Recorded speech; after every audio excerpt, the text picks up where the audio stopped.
Hello everybody, Heckendoc coming back to you with another MekHQ tutorial. This one probably won't take too long, but we are going to be covering support points in MekHQ from 50.11.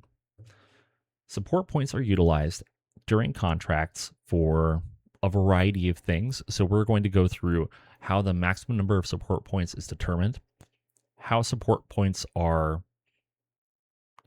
acquired throughout a contract, and what all goes into that, as well as what can support points be used for throughout a contract. Let's go ahead and hop on over to our MekHQ screen, and the very first thing I want to cover is in version 50.11, there are a couple of errors within the glossary, because normally the first thing I say is go to the glossary and look, and that's where you're going to get all your information. However, there are two errors in two different places. So if you scroll down to where you find the support points, the first error is that in the glossary, it states that all of the roles are made by admin command. That is incorrect. It is admin transport, which determine everything for support points. Additionally, the other place that talks about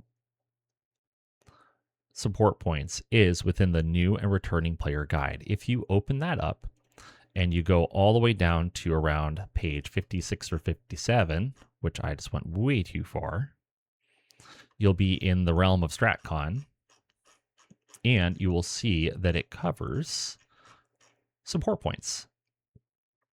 The primary thing that is incorrect here is it states that you will roll support points every week. As of version 50.07, it rolls support points every other week, not every week. Now then, to jump on in, as you can see within the new player guide, support points represent your unit's capacity for reinforcement and interaction with allied command. So the way you can think about support points is how much does your employer want to help you out throughout the contract? If your employer doesn't like you, they're not going to help you out very much, and they're not going to provide you with support points. If your employer loves you, then they will give you a ton of support points, and they will be trying to help you out as much as possible.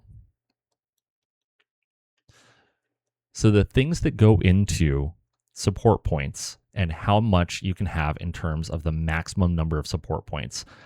First is you're standing with the faction that has hired you. So for me, for example, I am not loved by the Capella Confederation in this game. I am not going to be able to obtain the same maximum number of support points as if I was working for the Federated Sons, for example, or if I was working for the Lyran Commonwealth. Let's take a look at a couple of other things. So the maximum number of support points is rolled at the start of the contract.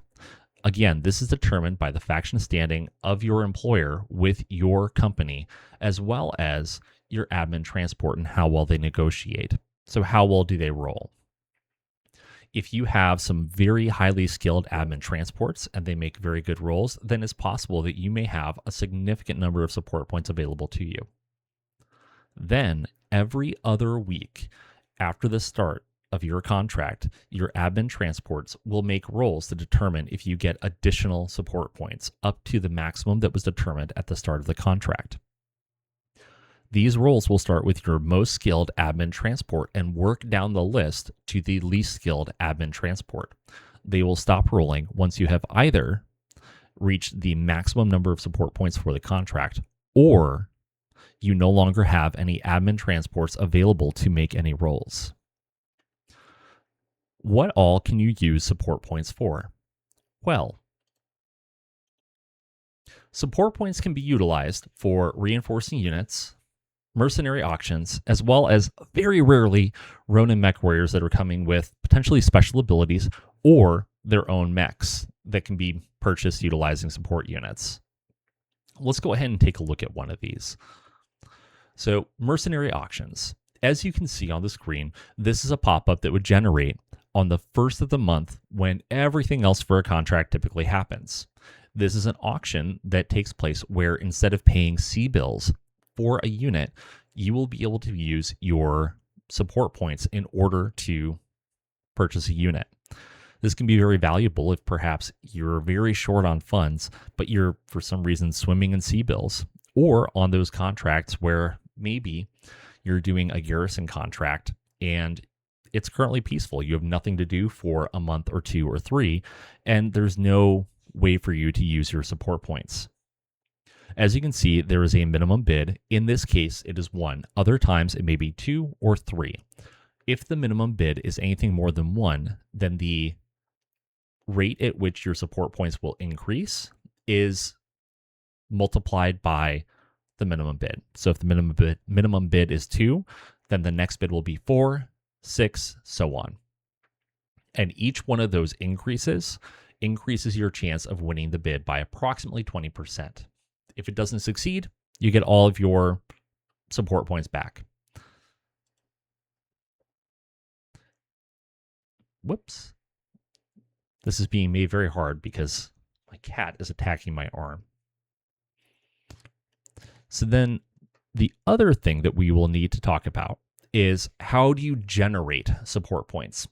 So every other Monday, you will generate support points. And it should be on the 2nd and the 4th Monday of every month. So the 2nd and the 4th Monday, your admin transport will make rolls, and you'll get a message like this. If you're using the unified log, it'll be somewhere in your unified log. If you are using the separated out log, then it will be under one of the tabs. If I remember correctly, it is under the personnel tab, but don't hold me to that one. So it'll tell you whether you generated a number of support points or if you reached the maximum number of support points available. So let's go through what the most common use for support points is, which is reinforcing units. Now, before I do that, where all can you see your support point number total? I probably should have talked about that earlier. There are 2 major places where you can see your total support points.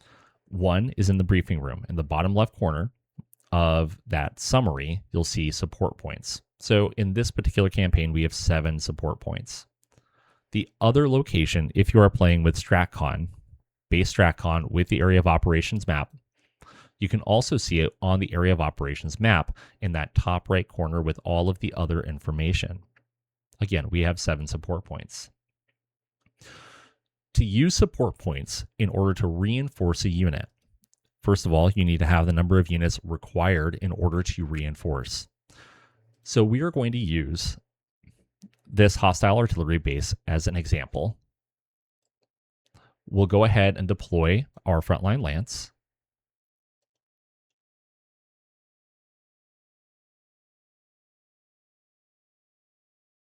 And then we'll wait for MekHQ to catch up.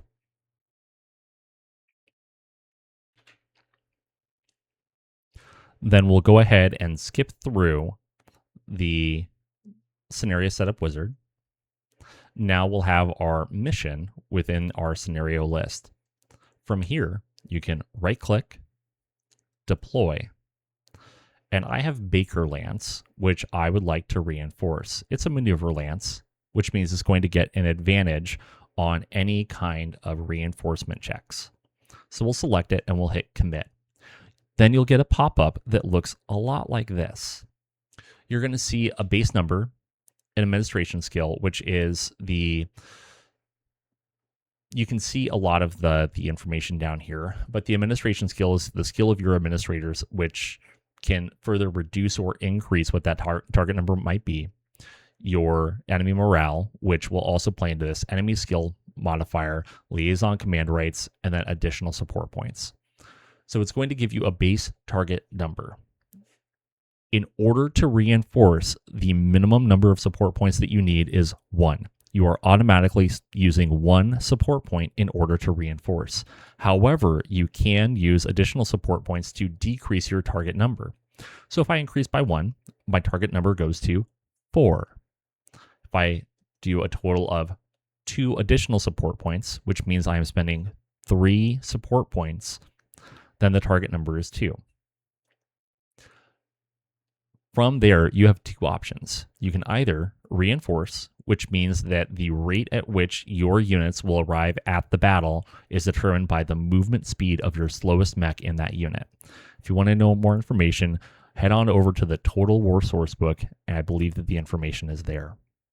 Or you can utilize the Reinforce Instantly button, What this does is it doubles how many support points are being used. But if successful, then your units will all arrive at the exact same time, both the initial unit as well as the reinforcing unit. If I use the reinforce instantly button, then we'll be spending the 2 support points to reinforce with the bonus from that additional support point, as well as 2 additional support points to utilize the reinforce instantly button for a total of 4 support points. I'll go ahead and do this as an example. At the left side of the screen, you can see we have 7 support points. Go ahead and click reinforce instantly, and it should subtract 4 support points, which it got rid of 3. Math is hard sometimes. However, we'll continue as ordered. I'll deal with this later. What it ended up doing was using the 1 support point for the reinforcements as well as doubling the additional points. But either way, it utilizes the support points. Well, those are all of the major uses of support points that can be utilized throughout a contract within MekHQ. Hopefully you found this video helpful. If you did, please give this video a thumbs up. If you've been enjoying these videos, please make sure you subscribe to the channel and maybe hit that little bell button next to the subscribe button.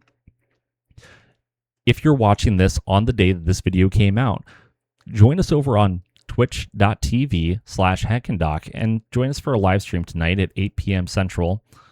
Convert that to whatever time you have, where we're going to be continuing our Billion Brigade campaign. Hopefully, we can keep on making some money. If you have any suggestions or any requests for specific tutorials to cover in the future, please go ahead and leave a comment down below. I'd really appreciate it. Well, that's all we have for now. Take care.